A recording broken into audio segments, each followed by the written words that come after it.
Muy buenos días, comenzamos cara a cara. Ya hay una pequeña luz al final del túnel. El gobernador declaró ayer que el próximo 15 de mayo se definirá la ruta para regresar lentamente y de forma organizada a la nueva normalidad, porque tenemos que decirlo, ya no estarán las condiciones para la vieja normalidad. Vamos a seguir teniendo que usar cubrebocas, lavarnos 30 veces las manos al día, mantener sana distancia, pero bueno, al menos que la economía empiece a levantar.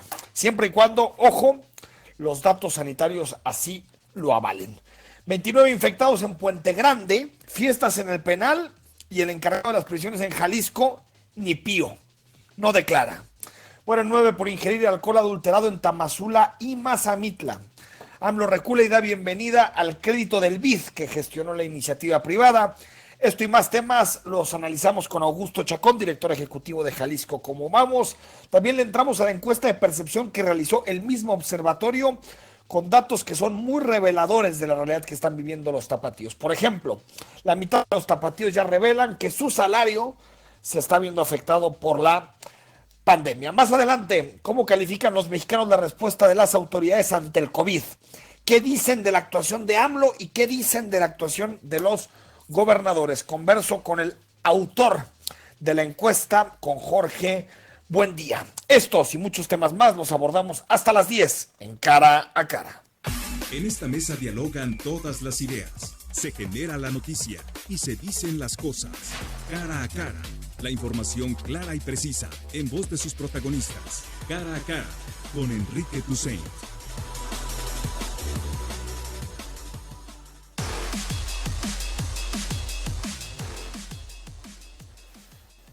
El monstruo de 1000 cabezas, de 100 cabezas, así lo ha llamado el presidente López Obrador a las aduanas mexicanas, ya tiene nuevo titular, así lo anunció hoy mismo el presidente López Obrador en la mañanera.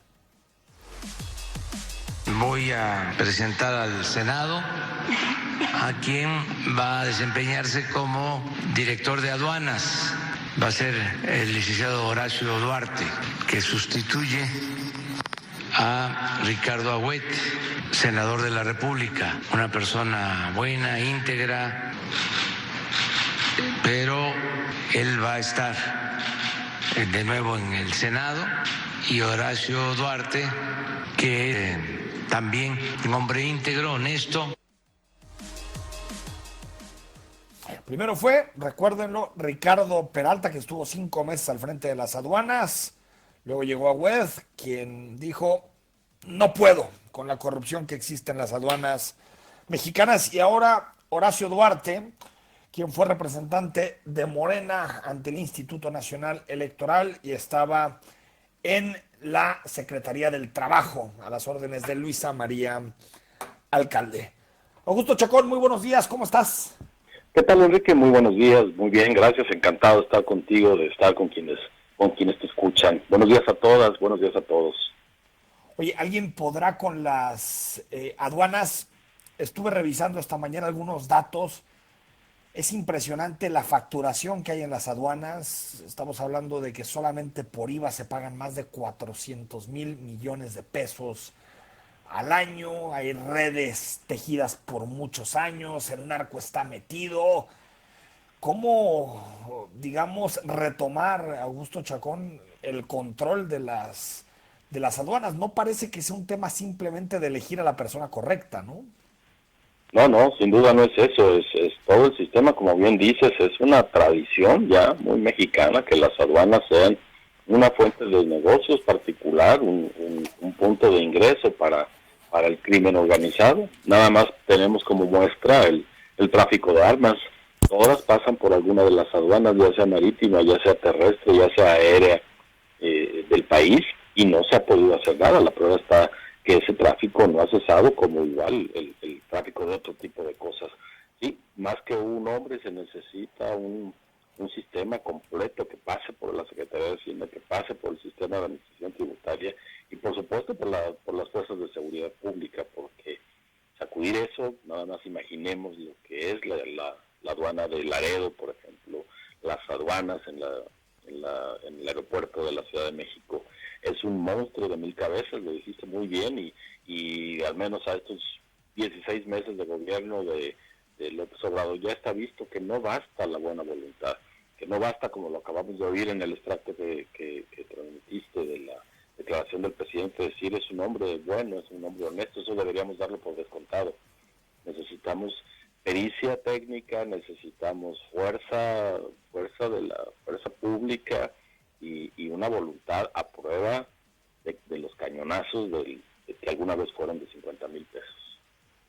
Y una cosa, Augusto, que a veces no es tan taquillera como la buena voluntad, que son instituciones limpias y sanas. Así es. Sí, necesitamos todo el sistema operando en favor de las aduanas, porque basta uno solo de los eslabones que flaquee, uno solo de los eslabones que se entregue a la corrupción para que todo lo demás empiece a fallar, porque como bien dices, es una inercia muy difícil de parar. La corrupción en las aduanas, el modo de hacer negocio en las aduanas es masiva, y detenerla necesita justamente una fuerza en sentido contrario que también sea masiva, tal cual todo el poder del Estado, no solo la buena voluntad y la honestidad de una persona. Una pequeña luz, Augusto, al final del túnel. Ayer el gobernador del estado, como está siendo habitual, puso un video en sus redes sociales, en su Twitter. Ahí estaba acompañado por buena parte de su gabinete y dijo que si las cifras siguen como hasta ahora en Jalisco, recordemos el último corte, 303 en el corte federal, 303 infectados por COVID en Jalisco, 370 y cachito. Ahorita te doy la cifra exacta, ya con los datos de radar de la Universidad de Guadalajara y los hospitales privados. Hasta el momento 25 fallecidos. Si los datos siguen así, el próximo 15 de mayo se podría tomar la decisión de empezar una especie de desconfinamiento, Augusto, de la actividad económica. Escuchamos al gobernador. Este plan va a incluir un programa de regreso gradual a la nueva normalidad. Es decir, como quedamos a mediados de mayo, el día 15 de mayo, vamos a tener una valoración integral de cómo vamos en los números en materia de salud, cómo van evolucionando los contagios, cómo va evolucionando también la letalidad del virus, y a partir del día 15 vamos a tomar definiciones, esperando poder anunciar que vamos a iniciar un proceso de regreso gradual a una nueva normalidad. 15 de mayo, Augusto, el regreso a la nueva normalidad. Sí, a la normalidad que habrá que construir, que todavía no existe, que como bien dijiste en la introducción, incluye muchas actitudes personales que debemos cambiar, inclusive modelos de negocio. Por ejemplo, todo lo masivo tendremos que pensarlo de otra manera, al menos durante un tiempo no va a ser lo mismo. Bueno, para los futboleros, Augusto, para los futboleros, olvidemos los estadios en muy buen tiempo. Así es, y luego se podrá hacer, pero los protocolos para que suceda deben ser intensivos, pero sobre todo con una alta dosis de conciencia personal, porque si hace 2 meses hubiéramos ido al cine y alguien tose por ahí, no nos hubiera merecido más que un silencio, porque estamos muy concentrados. Ahora el tosido de alguien en una sala confinada puede sin duda generar una salida más masiva del lugar. Así que entre la conciencia personal y los nuevos modos que se impongan para esto, al menos durante un buen tiempo, así es como habremos de construir la nueva normalidad, eso que será nuevo, que ojalá incluya, y es el tema que da pie a este comentario, ojalá incluya un nuevo modo de relación económica que sea más justo, que nos permita tener previsiones para momentos como este. No parece que vaya a ser la última pandemia que se registre en el planeta, así, y poner sobre la mesa para toda esa nueva normalidad la transversalidad de lo medioambiental, porque si algo ha traído este confinamiento de los seres humanos, de la mitad al menos del planeta, ha sido una recuperación rápida de ciertos sistemas ecológicos, de cierta calidad de vida que ya no conocíamos, inclusive de cierta tonalidad del cielo que ya no será ajena. Así que debemos también en esa nueva normalidad poner lo que significa nuestro impacto en el planeta. Oye, qué bonitas estas fotos de los delfines en Turquía, las garzas caminando en las calles de Londres. Sí, pelícanos, increíble. ¿No? Pelícanos, perdón, sí. Sí. Tremendo, ¿no? tremendo, es decir, cómo le estorbamos al resto de los habitantes del planeta que tienen la misma necesidad de habitarlo como nosotros, y no habíamos sido conscientes, justamente por la vieja normalidad que simplemente nos dejamos llevar. No era muy normal tampoco, ¿verdad? No.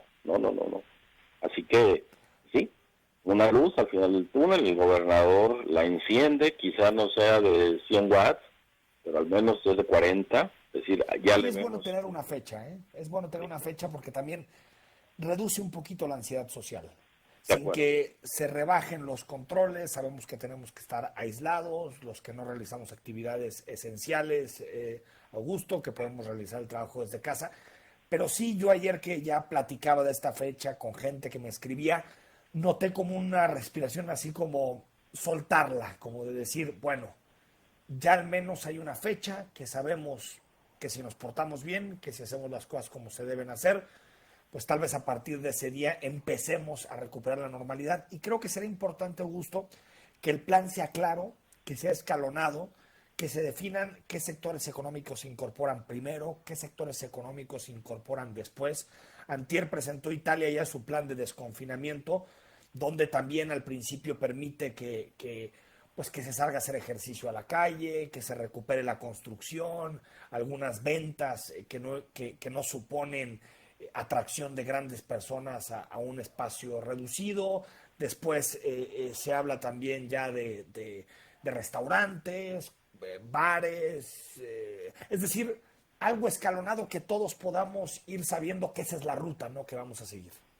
Sí, sin duda lo que demandan las circunstancias es un plan en el sentido estricto de la palabra, que contenga quiénes actúan, qué metas tienen, quién pone qué de los actores económicos y políticos y sociales intervienen en ese plan y de qué manera, para que no haya ambigüedades. Ya las ambigüedades en algunas instrucciones en este mismo proceso nos han costado. Sí. Quizá algún día lo ponderaremos. Mientras, ojalá el plan con el que salga el gobierno del Estado contenga todo esto, que haya claridad para todos y sobre todo que quienes en el primer momento no se incorporan a esta reactivación tengan un horizonte próximo fijo para hacerlo, porque como bien dices, esto distiende. La declaración de ayer del gobernador tiene sobre todo un valor simbólico que corta la inercia de pesimismo y de desánimo al que lleva el confinamiento y enciende esta luz, como usaste el símil. Dos asuntos antes también para analizar la encuesta de Jalisco, cómo vamos, Augusto. Preguntar también, ahí está el tema de la educación. Ayer tenía posibilidad de platicar en televisión con Claudia Limón, una brillante maestra de secundaria, y ella me decía, hay que tener cuidado con el tema educativo porque si nos aceleramos a volver a las escuelas, nuestras escuelas no están preparadas para el aislamiento, no están preparadas para recibir de pronto una cantidad impresionante de niñas y niños que van a la escuela, y tampoco podemos tener salones como en Dinamarca de 10 o 15 niños. Nosotros tenemos salones de 50, 55 estudiantes. Por lo tanto, también esa realidad particular del día a día que viven maestras, maestros, comerciantes, creo que es un acervo importante que el gobierno también tiene que incluir a la hora de definir el programa de vuelta a la nueva normalidad. Sí, sin duda, este es uno de los elementos que la crisis sanitaria puso en vilo, la educación y cómo la educación. Ayer el secretario de Educación Federal, Gustavo Moctezuma, en comparecencia ante los diputados, se dijo sorprendido de que 11 millones de alumnos y 800,000 profesores se hubieran registrado en las plataformas para la educación que ahorita está corriendo por cuenta de la Secretaría de Educación. Sí, luce muy alto, 11 millones, es más o menos una cuarta parte de los estudiantes que tenemos en educación básica y media básica. La mayoría, de acuerdo a sus cuentas, conectados a través de un celular. Eso significa que quizá nada más hicieron el trámite y después siguieron en lo suyo. Sin embargo, todos esos caminos los tenemos que explorar justamente por eso, porque si el sistema educativo escolar tiene problemas para proveer de baños, y ya lo sabemos, además de otras cosas, no queremos pensar lo que significa tener un protocolo intensivo de recepción de niños y de lavado de manos, etcétera, etcétera. Exacto. Sí, todo eso hay que ponerlo en la vitrina, pero tampoco perdamos de vista, Enrique, que la recuperación o la reactivación económica pasa en buena medida porque las escuelas vuelvan a esa otra función que les hemos asignado, la de guarderías. Padres y madres trabajando necesitan que sus hijos tengan unas horas en la escuela. Sí, tal vez que unos vayan un día, otros otro, no sé. Necesitamos creatividad. Ahora, Augusto, la encuesta, la revisé, la encuesta de Jalisco, ¿cómo vamos? Interesante para saber cómo estamos viviendo los tapatíos en este momento. En general, encuentro que los tapatíos estamos muy preocupados por la economía, Augusto, es decir, por el impacto en nuestros salarios, el impacto también en nuestra estabilidad económica. Pero que aún así, a pesar de tener esa preocupación, estamos en general de acuerdo con las medidas que se están tomando para evitar que la propagación del virus sea mayor, ¿no? Sí, esa fue una de las sorpresas con esta encuesta, Enrique, que el nivel de aprobación para las medidas tanto del gobierno federal como del gobierno del estado es muy alta, la desaprobación es muy, muy baja. Es decir, hay una diferencia a favor del gobierno del estado, cosa que me parece lógica. El gobierno del estado, los gobiernos municipales son el contacto directo de los ciudadanos y las ciudadanas con las medidas del gobierno. Todo lo demás nos queda un poco remoto, pero no podemos decir que hay un absoluto desacuerdo en lo que está haciendo el gobierno de la República. De hecho, la diferencia es de 10 puntos, 8 de cada 10 de las tapatías y tapatíos están de acuerdo con lo que dictamina el gobierno de la República y 9 de cada 10 lo que determina el gobierno del estado. Sí, hay un gran consenso. Hay un gran consenso. Esta encuesta la hicimos, Enrique, entre el 10 y el 13 de abril, y a cómo se ha comportado nuestro estado de ánimo, ya sabemos que 15 días equivalen quizá a 3 meses de los de la vieja normalidad, como dices tú. Vamos a poner en práctica otra encuesta idéntica para ver cómo ha variado esto, pero de entrada tiene buenas noticias esto, malas también. 1 de cada 2 reconocieron hace 15 días que ya sentían una afectación, en su ingreso. Eso no es menor. Esa va a subir. Sí, seguro. Sí, seguramente va a subir y nos dará pistas justo para esa reactivación económica. Y digo nos dará porque esa reactivación económica debe incluir un gran diálogo social para llevarla sobre todo con una dosis de igualdad, la igualdad que sea posible para llegar a la deseable. Porque si vuelven a hacer solo determinaciones para retomar el viejo modelo, caeremos en lo mismo. Hay que pensar en esos sectores, en esos millones de personas que no están en los registros, que viven de la economía informal y que ahora lo sabemos, son parte muy importante de toda la economía, a la que le ponemos objetivos quizá por asuntos de estudio, pero que en la vida diaria la economía formal y la informal juegan un rol muy importante para la economía toda del Estado. Augusto Chacón, datos muy interesantes en la encuesta. ¿Dónde la pueden consultar las y los ciudadanos? Está en www.jaliscocodovamos.org. Ahí la pueden ver y ver los cruces. Por ejemplo, las mujeres en algunos temas están más preocupadas que los hombres. También por rangos de edad están más satisfechos con las medidas las personas adultas. Está interesante la encuesta, insisto, por supuesto. Te avisaremos de inmediato cuando estén los resultados de la siguiente para poder hacer esta comparación y tener este trayecto durante la crisis coronavirus en Jalisco, al menos en el área metropolitana de Guadalajara. Te mando un fuerte abrazo, Augusto, y que sea un buen día. Otro para ti, Enrique. Buenos días a todos, buenos días a todas. Gracias. Son las 9 de la mañana con 23 minutos. Vamos al corte. Hablamos de la geopolítica, de cómo queda el mundo con el coronavirus. Se están moviendo muchas cosas a nivel mundial. Y queremos platicarlo con especialistas para saber qué mundo nos encontraremos posterior a que pase la etapa más crítica del coronavirus. Y te recuerdo que el WhatsApp es el 3318 8076 41.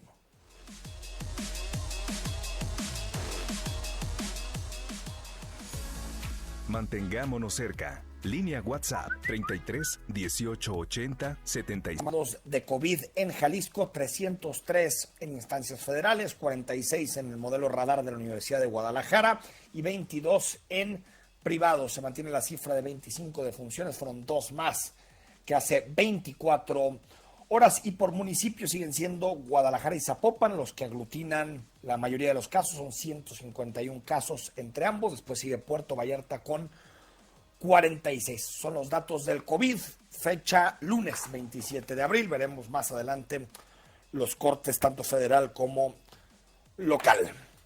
Andrés Barba, director de Desarrollo Internacional y Relaciones Externas de la UNIVA. ¿Cómo estás? Muy buenos días.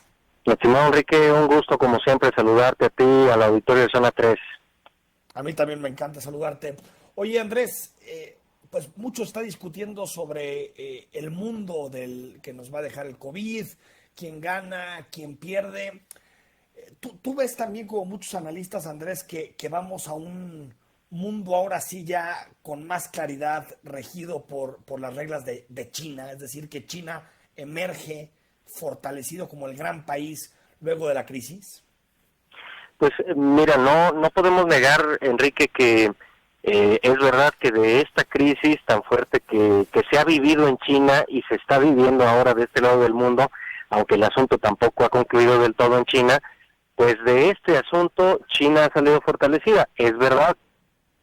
Sin embargo, pues hay muchos cuestionamientos, particularmente de las potencias occidentales, digamos de Estados Unidos, de los países europeos, que apuntan a China como un gran responsable de omisiones, digamos, de no compartir información en el tiempo oportuno que hubiera permitido a estos países prevenir o tomar medidas precautorias para que no se agravara a este nivel la vivencia de esta crisis. Ese argumento también es cuestionable porque hay mucha información que sí era accesible, evidente, incluso anunciada por las autoridades internacionales como la propia OMS, la Organización Mundial de la Salud, que muchos de estos gobiernos desoyeron o simplemente minimizaron. Entonces, lo que yo veo, Enrique, después de todo este escenario, una vez que esto empiece a normalizarse, lo que sea que yo quisiera decir, es que, bueno, pues hay muchas premisas que parecen pues asomarse a estas alturas del partido. Una de ellas, creo yo, es que para quien todavía tenía una duda, pues esto evidencia, desde luego, lo que muchos pues pensábamos desde hace tiempo, de que el mercado pues evidentemente no es la panacea, no es lo que resuelve crisis de este tipo. Tal vez resolvía de cierta forma algunas crisis financieras o algo así, y de cierta forma no del todo, porque ya veíamos las inequidades que generaba dejar al mercado hacerlo todo. También que la globalización efectivamente sí estaba o está muy extendida y asentada, que las organizaciones internacionales de cierta forma pues no dan respuesta, no resuelven gran cosa. No es su culpa del todo, creo yo, funcionan con base en la importancia, la atención que les otorguen los estados. Hay algunas acciones que se presumen mucho, se vuelven muy comentadas, como esta resolución sobre los en las Naciones Unidas para que los medicamentos puedan tener libre acceso, que finalmente sería algo así como, creo yo, como lo que en el Congreso nuestro, en el federal, pues sería algo así como un punto de acuerdo, que bueno, pues muestra buenas disposiciones, una buena voluntad, pero que no se concretan en gran cosa, y que regresamos, parece ser, Enrique, a algo que tú ya habías comentado en estos espacios, en alguna columna que te leí, creo recientemente, de que el centro de esto, el actor central que sale fortalecido es el Estado. Y vamos a ver cuáles son los estados que salen fortalecidos en este sistema internacional. Sin duda China será uno de ellos. Yo no descartaría Estados Unidos. Desde luego, Estados Unidos es un país con mucha potencia militar, económica, que le va a dar mucha reserva para poderse fortalecer, aun cuando ahora lo veamos muy debilitado, pero eso dependerá mucho de cómo reaccione ante estas crisis. Es evidente que Estados Unidos ha perdido la confianza, el liderazgo, al menos de las potencias occidentales. Muy pocos países ya se acercan a Estados Unidos en busca de ayuda, en busca, digamos, de apoyo ante pues las crisis sanitarias internas que se están viviendo en estos países, y por el contrario sí reciben apoyo de otras naciones que no necesariamente coinciden con las aspiraciones políticas o, digámoslo claramente, democráticas de esas sociedades, como es el caso de China. Y ahí es donde vemos, digamos, un poco por dónde va a conducirse este partido. digamos, si del lado de las potencias occidentales que defienden el liberalismo económico, las libertades políticas, desde luego la democracia como forma de gobierno, o bien si vamos a entrar a esto que algunos analistas en Estados Unidos desde hace tiempo llaman el modelo de Beijing, ¿no? El modelo de que un gobierno pues autoritario en gran medida o en mediana medida puede ser mucho más efectivo en una crisis como estas, que en esta ocasión pues toman la figura de sanitaria, pero que podría ser de cualquier otro tipo, ¿no? Oye, ¿cómo queda Trump, estimado Andrés? Porque es cierto que uno cuando lee la prensa de Estados Unidos, pues hay análisis variopintos, incluso cuando se revisan las encuestas del cara a cara entre Biden y Trump, que parece que en un principio, pues como pasó también aquí en México, Trump se negó a tomar medidas drásticas en un principio, luego reculó. ¿Cómo ves a Trump pensando que tal vez estas semanas nos lleven a cerca de julio, agosto, septiembre, incluso ya muy cerca de la elección en Estados Unidos? ¿Sale fortalecido, sale debilitado? ¿Crees que está más cerca su reelección o por el contrario, que quien sale fortalecido es el candidato demócrata? Pues mira, yo creo que Estados Unidos todavía está construyendo la narrativa con la que va a llegar a la elección presidencial. Yo personalmente, aunque debo decir que no, mi opinión a este respecto no es del todo objetiva, porque yo preferiría que Trump saliera derrotado, esa es mi posición. Como creo que todos los que nos están escuchando. Sin embargo, creo yo que no será fácil para el presidente Trump sortear, digamos, las críticas que ya tiene en el medio de opinión pública norteamericano, estadounidense, sobre el manejo de esta crisis. Hay varios artículos, yo leía uno recientemente en La Jornada que me gustó mucho, sobre las advertencias que ya había tenido el gobierno norteamericano en tiempos de Barack Obama, y efectivamente en esta administración ya de Donald Trump, sobre la posibilidad de que una pandemia mundial, obviamente, pues tuviera un efecto devastador, no solamente en el sistema sanitario estadounidense, que como sabemos pues es muy enfocado a lo individual y no al beneficio solidario o social colectivo, digamos, de la sociedad norteamericana. Es muy peculiar el sistema sanitario estadounidense, aunque eso no, desde luego no le resta méritos en cuanto a la calidad de los servicios, etcétera, pero no está diseñado para atender una pandemia así, digamos, una pandemia en la que afecta a pobres y ricos. Los ricos no tendrán sin duda problema porque podrán pagar las cuentas de los hospitales, exacto, pero la gente menos favorecida, que no puede pagarse ni siquiera los medicamentos y que a veces tiene que cruzar la frontera hacia Juárez, a Tijuana, en fin, a Nogales, México, a ese tipo de público es al que está más amenazado. Y Estados Unidos pues desde luego no tiene muchas respuestas para eso, no de forma inmediata, las tendrá porque es un estado muy poderoso, con muchos recursos para hacer frente a este tipo de cuestiones, pero ya se evidencia la pata flaca de esa mesa que es Estados Unidos. Entonces, estas cosas evidentemente Joe Biden las va a estar potenciando en la construcción de la narrativa.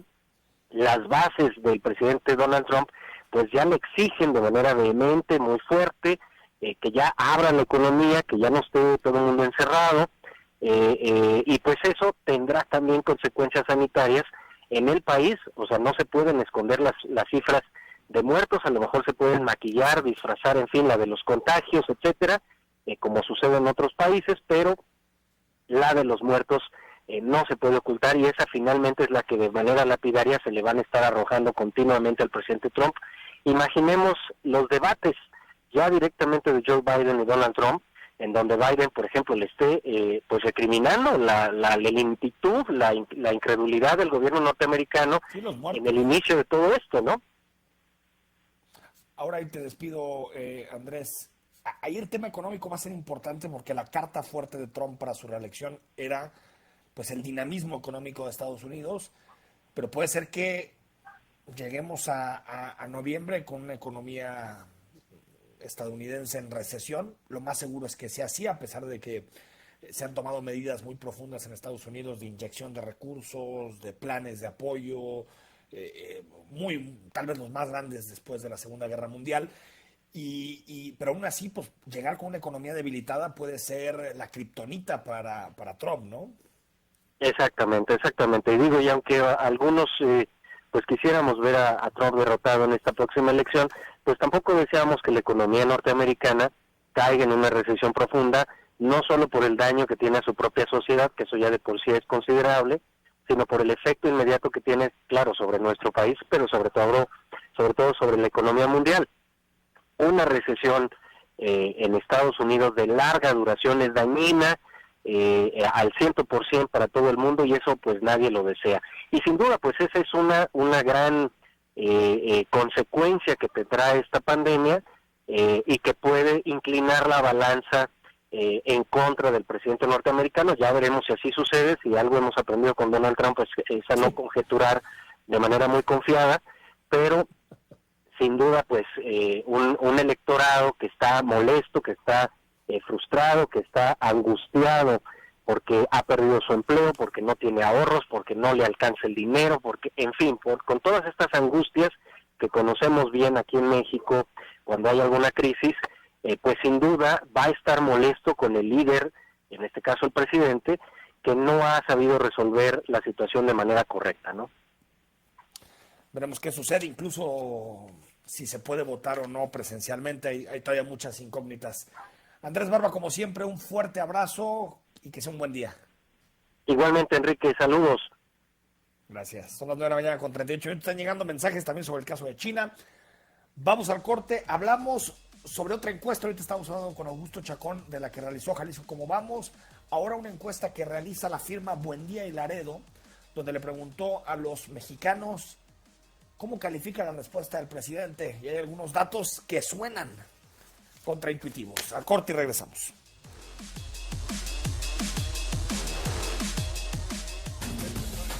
Trabajar para mantenerte informado es nuestra pasión. Zona 3. Información y música en equilibrio. 91.5 de FM. Mojar, enjabonar, frotar, frotar, frotar, enjuagar y secar. ¿Ya te lavaste las manos? Pero... Noto muchos mensajes que nos llegan al WhatsApp con debates en torno a la fecha del 15 de mayo para empezar el desconfinamiento en Jalisco. Bueno, más adelante vamos a volver a pasar la declaración del gobernador. No dice que el 15 de mayo se acaba el aislamiento social. Lo que dice es que el 15 de mayo se valorará la situación, veremos los casos que hay en Jalisco, que ahorita son 371, y en ese momento se tomará la decisión de cómo se podría empezar a regresar a la nueva normalidad post-COVID y si hay condiciones o no para que distintos sectores económicos vuelvan a la actividad. Es simplemente eso, una fecha para la revisión de los datos. Si uno ve las redes sociales o el Facebook, el Twitter, el Instagram no, porque ahí todos son buenas noticias, pero pues parecería que estamos en un país totalmente dividido, en donde hay unos que adoran al presidente y otros que lo odian. Pero lo que nos dice una encuesta como la que presentó Buendía y Laredo es que el 73% de los ciudadanos está a favor de las medidas que ha tomado el presidente. ¿No es así, Jorge? Buendía, muy buenos días. Muy buenos días, ¿cómo estás? Buenos días. Bien, gracias, Jorge. Oye, pues al menos a mí personalmente me sorprendió una cifra tan alta de respaldo a las medidas que ha tomado el presidente y que han tomado los gobernadores. Sí, mira, qué bueno que lo pones en contexto cuando mencionas lo de redes sociales. En Twitter, por ejemplo, las autoridades siempre son evaluados negativamente y esto viene desde la época de Peña y el presidente López Obrador no es la excepción. Eso por un lado. Segundo, en el tema del respaldo a las medidas para enfrentar la epidemia de coronavirus, creo que hay que hacer un par de distinciones importantes. Por un lado, tradicionalmente, y por tradicional me refiero a que esto lo hemos registrado desde hace 20 años o incluso más, la población siempre evalúa mucho mejor al gobierno en los temas de salud y de educación. Son áreas donde tradicionalmente al gobierno le va mucho mejor. Y las áreas donde más se le critica, donde siempre queda de ver, es en el área de economía y en el área de seguridad pública. Entonces, digamos, estos números de una mayor aprobación en el tema de manejo de aspectos sanitarios es esperable dada la naturaleza del tema. Es un tema que concita a la unidad, que no apela tanto a diferencias partidistas o ideológicas o de quién se ve beneficiado o no. A final de cuentas, la salud es un bien público, como esta pandemia nos lo ha reflejado, pues literalmente no respeta, no beneficia a ningún grupo social. Todos estamos en el mismo océano, no solamente en el mismo barco, sino en el mismo océano. Entonces, era previsible, digamos, que estos números fueran positivos en este sentido. Como tú mencionabas, 32% califica muy bien el trabajo que ha hecho hasta ahora el presidente López Obrador, 41% bien, es decir, 73% lo califica de manera positiva, y 70% dice lo mismo del gobernador de su estado. Es decir, estamos viendo que a las autoridades... Ahora, en el caso del presidente López Obrador, creo que hay dos momentos.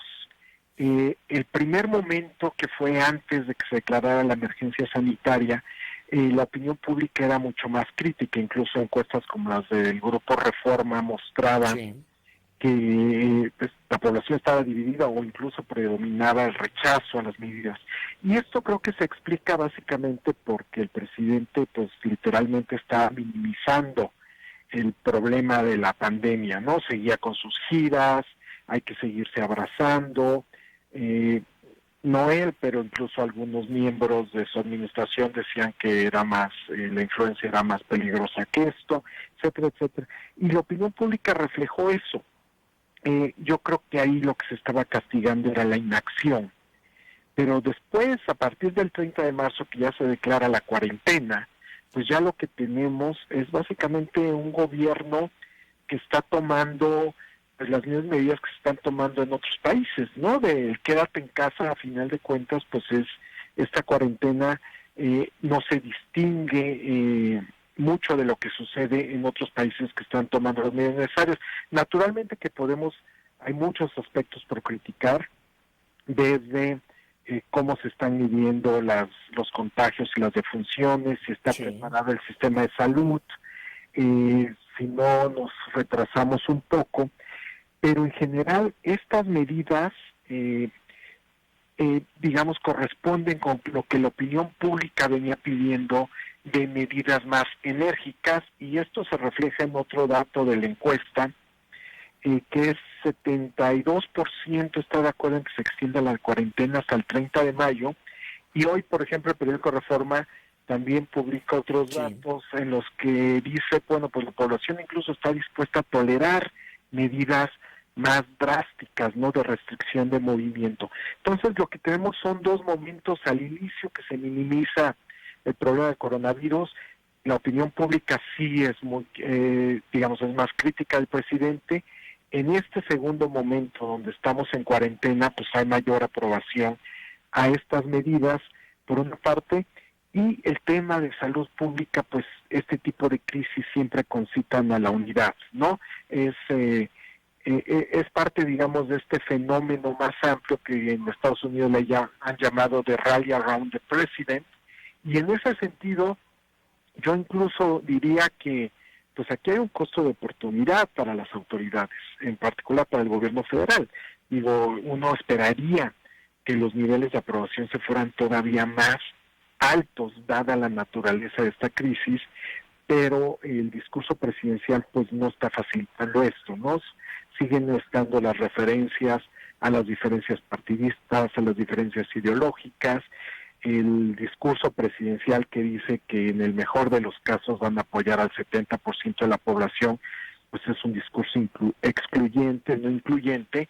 Entonces, a pesar que son números favorables, pues uno esperaría que incluso podría haber aprovechado mejor este momento para tener niveles de aprobación todavía más altos en este tema en particular. Entendiendo, Jorge, y bueno, recomiendo tu columna hoy en el Universal, que explicas, creo que de forma clara, los datos, se llama Opinión Pública y COVID, y dices en una parte de tu columna, dices, sí, todo esto bien, pero la reactivación económica puede ser el talón de Aquiles. Por lo que te escucho, puede haber un rebote de la aprobación del presidente por este discurso de unidad, la salud, todos estamos juntos para enfrentar el coronavirus, pero después, si la reactivación de la economía es lenta, si hay destrucción de empleo, si esta, digamos, ortodoxia con la que ha manejado la economía el presidente termina influyendo en que muchas pymes no se puedan reactivar, pues ese ascenso también puede caer casi como subió o incluso más rápido, ¿no? Sin duda, ¿no? Quisiera ser muy enfático en este punto, ¿no? La aprobación, digamos, a las medidas para enfrentar el coronavirus no necesariamente son extensivas a otras áreas de la administración, ¿no? O sea, la economía, la seguridad pública, y por ende creo que puede tener un impacto limitado en lo que llamamos la aprobación general, ¿no? Del trabajo presidencial, que incluye todas estas áreas.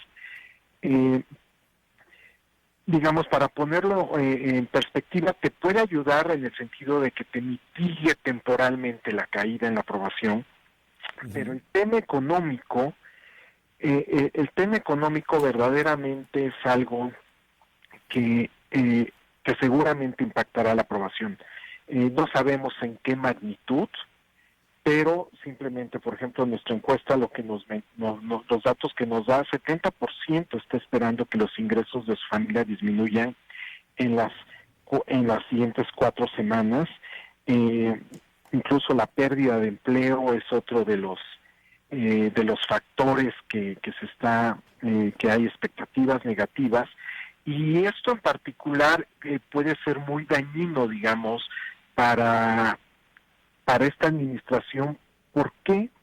Porque esta administración, buena parte de la aprobación presidencial y del respaldo al gobierno se sustentaba en expectativas positivas, en optimismo sobre el futuro, en optimismo de que las cosas iban a ser mejor. Y lo que ha venido a hacer la crisis del coronavirus, pues es cambiarnos por completo la perspectiva, ¿no? Ahora resulta que estábamos mejor cuando estábamos peor, ¿no? Como se dice, ¿no? El 2019 frente al 2020, pues a pesar del estancamiento económico se ve mucho mejor que lo que tenemos hoy. Entonces, eso va a incidir en la aprobación presidencial, y hay medidas específicas que está tomando el presidente que, pues literalmente la opinión pública lo rechaza. Quizá todavía no se ha vuelto un tema relevante políticamente porque no se ha activado políticamente. ¿Qué quiero decir con eso, que no se haya activado? Pues no estamos viendo a los partidos de oposición hacer énfasis en ello, no estamos en periodo de campaña. Digamos, si tú contrapones lo que ocurre en México con lo que está ocurriendo en Estados Unidos, allá como ya están prácticamente en la campaña electoral, pues ya ves los spots de los equipos pro Biden criticando puntualmente cada una de las decisiones que ha tomado el presidente Trump. Aquí no tenemos eso. Se ve mal acá, ¿no? ¿Mande? No es tan bien recibido por la opinión pública, ¿no? Sí, ese tipo de críticas en medio de la crisis. Efectivamente, ¿no? Pero, por ejemplo, una de las cosas que preguntamos en la encuesta era de a qué debería dársele prioridad en un contexto de recursos escasos: en continuar con la refinería de Dos Bocas para generar empleos, o apoyar a las pequeñas y medianas empresas para evitar que se pierdan empleos. Y de manera muy clara, la gente pues pide que se apoye a pequeñas y medianas empresas, 71% contra 24% continuar con Dos Bocas.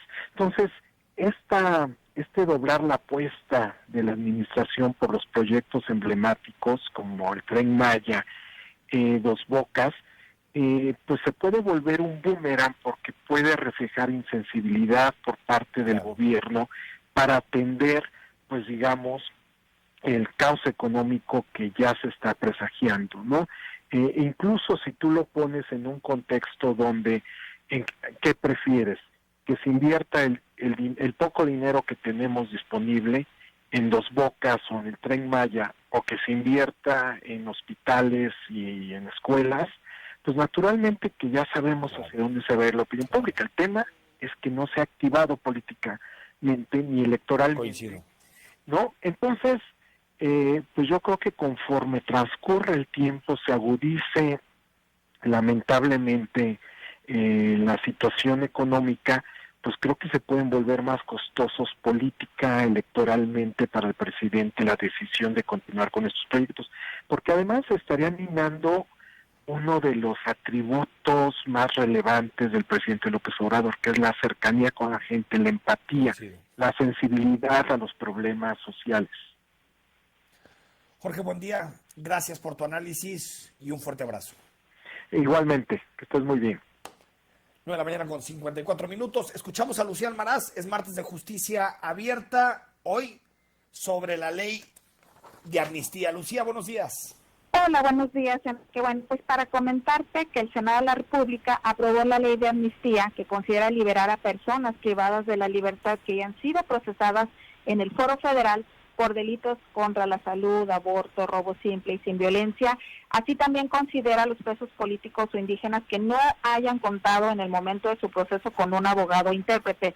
Recordemos que en México se encuentran privadas de la libertad por delitos del ámbito federal alrededor de 17,000 personas. La posibilidad de personas beneficiadas por esta ley no representa ni el 1% de la población en prisión. La ley no aplica para delitos del ámbito estatal. Lo complicado de esta ley es que la solicitud de amnistía será resuelta en un plazo máximo de 4 meses contados a partir de la presentación de la solicitud, por lo que si se está pensando que con esta medida podría despresurizarse el sistema penitenciario por el tema del COVID-19 y evitar contagios masivos en los centros penitenciarios, pues estamos equivocados, ya que la pandemia, según los procesos y los modelos predictivos, pues se resolverán antes de 4 meses. La reflexión es que de nada sirve contar con una ley de amnistía si no se están considerando acciones de apoyo a la reinserción social y a la política criminal en nuestro país. Con eso termino, Enrique. Es decir, para dejarlo en claro, solicitas la amnistía y duran 4 meses, es decir, si la solicitas ahorita hasta finales de agosto.